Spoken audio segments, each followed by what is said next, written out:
So what do we have today? I've got a bit more on the election, a piece on EYFS, some early years internationally, and then the Summerborn piece. Yes. When were you born? June 20th. Summerborn and proud, baby. Explains a lot. You were born in August.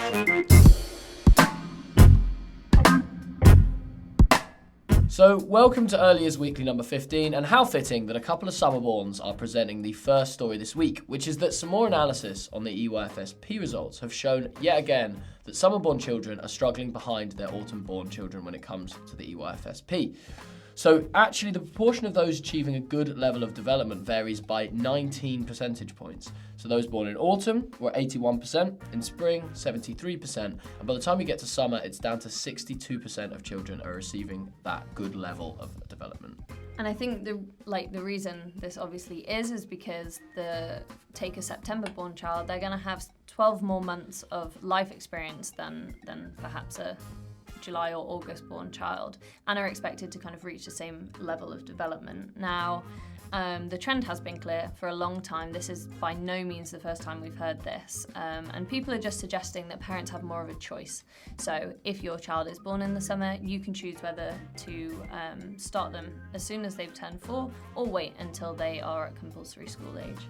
So next up, this week me and Ruby saw a really interesting clip from the BBC all about the early years system in Estonia. Now Estonia has one of the best education systems in the world. In the PISA study, which compares test scores at 15 and 16, they come like 4th or 5th in the world across every single area, and that puts them as the absolute best in Europe in reading, in maths and science. There, they don't start school until the age of 7. And up until that point, most children are in play-based kindergarten. So they're learning by playing and being amongst like highly professional, trained early years professionals. And I think it's also made the point that the childcare, the education is quite cheap as well. Parents pay, on average, the equivalent of £80 a month.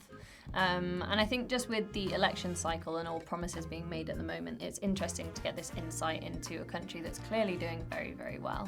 So with the election coming up on Thursday, we couldn't get through one last Early Years Weekly without mentioning some interesting news that came out last week. Now, Ceeda have done some analysis on the different manifestos to work out how the funding shortfall might change under the different governments. Ruby, do you want to take us through? Yeah, so if we start with the Conservatives, under a Tory government, the shortfall is likely to rise to 824 million. Under a Labour government, the full rollout should decrease the shortfall down to 80 million. And lastly, under a Liberal Democrat government, the estimated shortfall would be down to 314 million. However, phased introduction of that offer and annual reviews to the rates could soften this.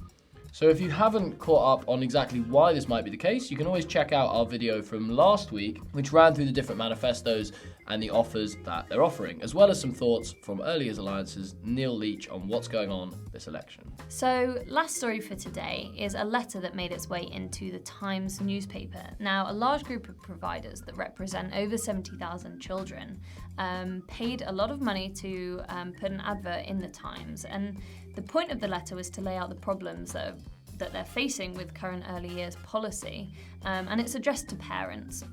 So they name the mass closures and outline the problems with the free childcare offers that are, of course, very attractive to parents. So they say, we're not, however, asking for your sympathy. Rather, we are calling for clarity and honesty from the government and for your increased awareness and support. So just want to say a huge congratulations and thank you to everyone that was involved in this. I think it's such a worthwhile thing. It's so important that we keep educating parents about what's going on with this free childcare offer. If you want to read more about it, the campaign is called We Care About Children, and we'll put the website in the description below. That's it for this week. If you want to make sure you keep getting all the good stuff from us, don't forget to hit that subscribe button and comment below to let us know what you think. We'll see you next time.